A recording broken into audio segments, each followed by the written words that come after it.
we guide you through how to change your voice in Google Meet. So the first thing you need to do is to open your browser and search for a real-time voice changer like Voice Mode or Clownfish. Then download and install the software on your computer.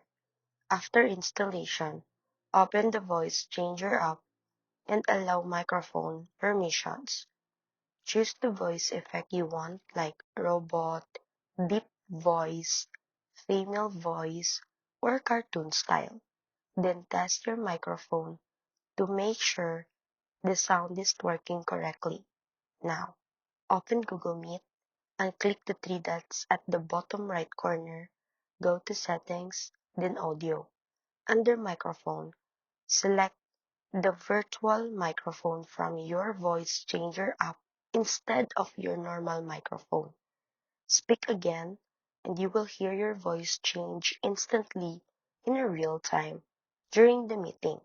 If the voice is lagging or not working, restart your browser and make sure no other app is using the microphone.